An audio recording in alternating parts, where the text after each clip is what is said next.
ele foi prejudicado no melhor momento dele, porque pro Endrick, acho que a melhor escolha acabou sendo, de fato, sair. Ficar ali, ele não ia jogar, não ia ter minutos, ou ia jogar muito pouco. Gostou. Parece que no convívio, no dia a dia, tava metendo uma mala. O Endrick é muito talentoso. Olha só o que a imprensa tá falando sobre a estreia do Endrick pelo Lyon, hein? Marcou gol e tudo. O garoto é decisivo, o garoto tem estrela. Não se esqueça de se inscrever no canal e deixar o seu like para acompanhar mais notícias de futebol.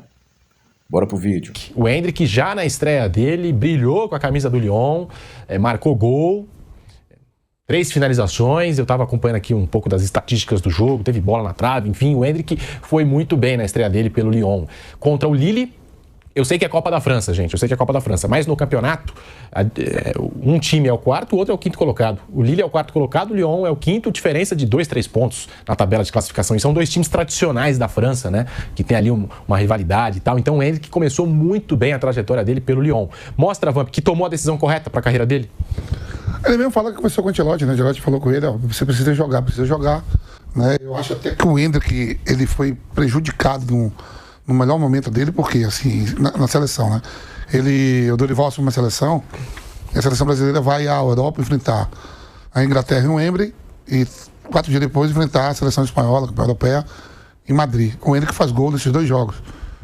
Depois tem a Copa América, ele é jogado ali no jogo contra o Uruguai, né? Aquela zaga lá de assassino lá. Meteu o Endrick no jogo, não digo que no jogo furado, né? Mas poderia ter um jogo mais fácil contra o Paraguai, que não botou. E o Endrick, antes da Copa, fez gol contra o México também. Mas diz as mais línguas que as condutas do Endrick do dia a dia, por isso que o Ancelotti não estava dando tanta oportunidade, e o Dorival também gostou. Parece que no convívio, no dia a dia, estava metendo uma mala. E aí? Porque o Ancelotti é um cara de grupo, que se dá todo mundo gosta de brasileiro pra caramba. Até, não digo nem que o Xabi Alonso, já começa com o Ancelotti não botando o Endrick. No Real Madrid. Eu falei isso aqui ontem no programa. O Endrick aí é um diz as mais línguas, né? Que teve, né? De repente o Brasil se encantou com tudo demais. Real Madrid se achou que era e tal. Você vê que o Dorival o saca e o Ancelotti já vem sacado de lá. E cá. E são 2 caras do bem, hein? São bons de relacionamento com atletas, hein? Dorival e Ancelotti. Os jogadores gostam muito de trabalhar com esses 2 técnicos, né? E os 2 sacou. Mas isso vem desde o Abel Ferreira, porque o Abel Ferreira também demora para lançar o Endrick no Palmeiras, né? Ou não dá as oportunidades que ele achava que ele tinha que ter.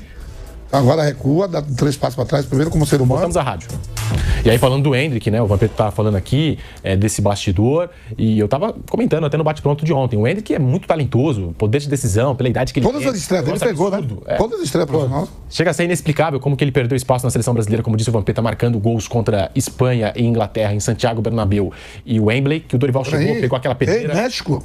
E teve México também, Teve México. Foram 3 jogos seguidos, né? Marcando gols, ajudando o Dorival Júnior, e aí, de repente, sumiu, né? Do mapa da seleção brasileira. Mas aí eu tava lembrando, já com o Abel Ferreira no Palmeiras, a gente questionava aqui, por que o Endrick não tá jogando? O que acontece?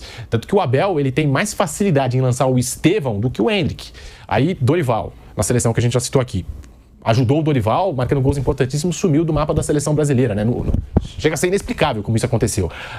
No Real Madrid, acho que até um pouco pela concorrência, chegou lá, o Mbappé e tal, mas o próprio Ancelotti em alguns momentos deu algumas cutucadas nele, deu algumas entrevistas, jornais lá de Madrid falando, a relação dos 2 tal, não sei o quê, não sei até onde isso é verdade, mas que o Ancelotti em entrevista chegou e já falou do Endrick, deu aquele puxão de orelha nele em algumas situações, deu. E agora com o Xabi Alonso não teve chance nenhuma. Ele chega no Real Madrid, campeão... Então a gente tá falando de 4 técnicos, né? Ele chega no Real Madrid campeão europeu, Vinícius Júnior metendo gol na final, o Rodrigo voando. E esse Real Madrid contrata na temporada seguinte o Mbappé. Então ele vai ter um pouco mais de calma, né? E ele só tem, não tem nem 21 anos, 22 anos. 19 anos, olha só. Ele chega, né? O Real Madrid é campeão europeu. Quando ele chega. Na temporada que ele chega, pô. Não, Vampiro. Quando ele chegou... Campeão europeu. Não, ele não estava naquele elenco, ele estava no Palmeiras. Não, então, quando ele chega, o Real Madrid... tinha acabado de ser campeão europeu. Sim. Mas eu tô falando, o Real Madrid é campeão europeu. Mbappé, né? Mbappé, então. O Real Madrid é campeão europeu, com a dupla de ataque.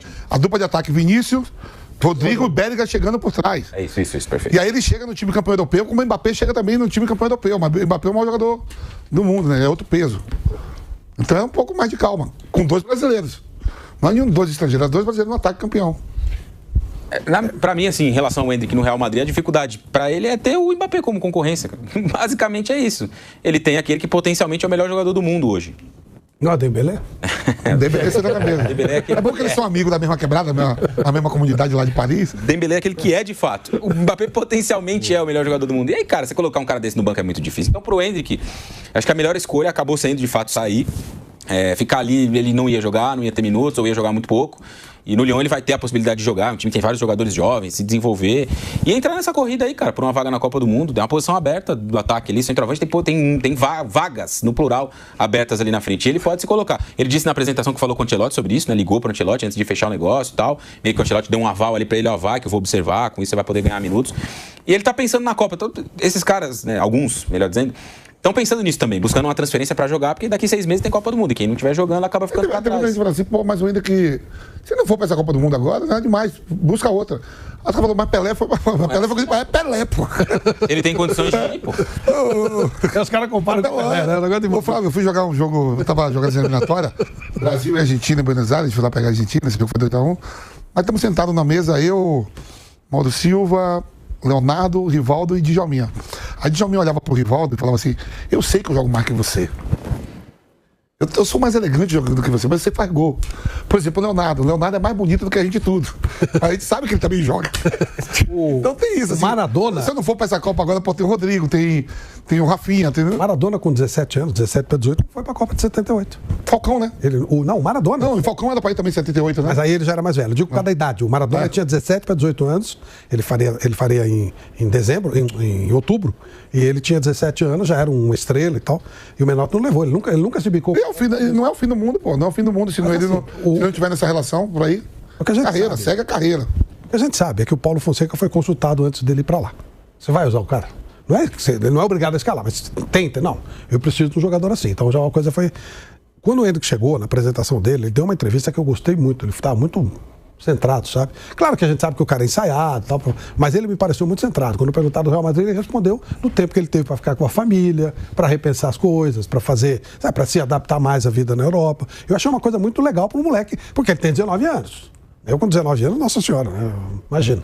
Então, o ser humano é um ser humano, o cara tem, né? Ele é o Endrick, e até é muito mais difícil para um garoto segurar. Então, foi muito pensada essa transferência. É um time que jogasse Liga Europeia, né, uma Liga Europa, e que não fosse um time da Espanha. Então foi tudo muito bem pensadinho pelo pessoal que...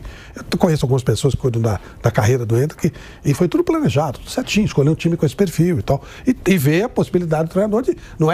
o cara não é obrigado a escalar. Mas você precisa desse perfil de jogador, precisa. Então já facilita, porque é um jogador bom. Agora vamos ver, o Vamos ter razão, ele tem 19 anos, se ele não for para essa Copa, tá tudo bem. Mas acho que pode deixar um espaço, sim. Se ele continuar fazendo gol... Tem estrela, né? Eu levaria porque tem estrela, tem muita estrela o Endrick. E hoje, presidente de um centroavante, ele é forte, eu levaria. Por exemplo, Pedro, se você tivesse uma vaga só para levar o Endrick ou o Neymar? Neymar, mais ou menos. Não, o Neymar assim, que a gente sabe que ele não vai chegar à plenitude. Na plenitude é sacanagem, não dá para perguntar. Mas o Neymar para jogar alguns minutos. É a 26ª vaga, quem você levava? Eu levaria o Neymar. Nesse caso aí que você está falando, eu levaria. Neymar. E aí? Levaria o Neymar também. Porque aí que tá, aí você vai pegar um cara que não tem condição plena, mas que pode resolver, né? Mas, por exemplo, o Richarlison, o que tudo indica, o Richarlison vai, por ser homem de confiança do Ancelotti e tal. O Richarlison acho que tá na Copa. Richarlison ou Endrick, eu sou mais o Endrick. Hoje, para a seleção brasileira, para a Copa do Mundo, eu sou mais o Endrick. E aí a história do jogador de confiança, né? Mas tecnicamente hoje, Richarlison e Endrick, eu sou mais o Endrick. Não sei quem é que fala isso. Qual dos atacantes brasileiros? Vamos pegar aqui, ó. Richarlison, você vai pegar o Matheus Cunha, que faz as duas posições ali. Não tô falando dos homens de beirada, né? João Pedro, que seria titular do Real Madrid.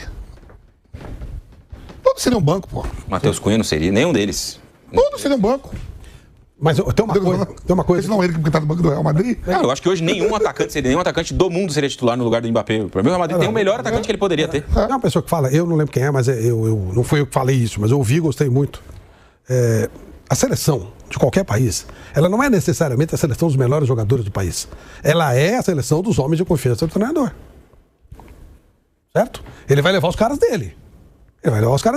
2002. O Filipão, ele apostou no Ronaldo. Ele preferiu o Ronaldo machucado do que o Romário bem. Ele foi uma aposta. O Ronaldo, antes da Copa, estava melhor que o Romário? Não. Machucado. E ele faz essa aposta. Era a preferência dele. Deu certo. Podia não ter dado. Né? Então, a seleção são jogadores de confiança do treinador. Não exatamente os melhores. O cara vai fazer a seleção dele. E aqui se nós fizermos uma relação de 26... Nós vamos ter 20 iguais, provavelmente. Mas os outros 6 são os nossos caras de confiança. O Pedro fala assim, eu se sou técnico, eu usou bem esse tempo. Entre o Richarlison e o Hendrick, eu levo o Hendrick. Tá bom. Muita gente faria isso, outros não. Outros levariam o Richarlison. E talvez o Ancelotti pense assim, ele confia mais no Richarlison, por qualquer motivo. São jogadores de confiança. Eu lembro que na seleção do Vamp, na seleção de 2014, o Filipão completa com o Henrique. O Henrique não teve culpa nenhuma no que aconteceu. Mas por que ele levou o Henrique? Porque era jogador de confiança dele. No Palmeiras. É jogador de confiança. Isso você leva mesmo. O Zagallo, em 70, leva o Brito, coloca o Brito de titular, porque ele falou que o Brito era muito bom pro grupo, interessava. Além de ser bom jogador, claro. Né? Não estamos falando de Mané, estamos falando de jogador bom. E Brito, pra mim, é um dos melhores jogadores na final contra a Itália. Mas era um cara que ele confiava, era um cara que era bom pro grupo. Tem uma série de fatores que pesam para que você leve o jogador, mas você faz a seleção, não é os melhores do mundo. São os que você considera os melhores para você e para suas ideias de jogo. Então isso vai pesar, isso pesa. O que o Ancelotti pensa? Ele vai chegar, tá bom, 35 do segundo tempo, eu preciso virar o jogo.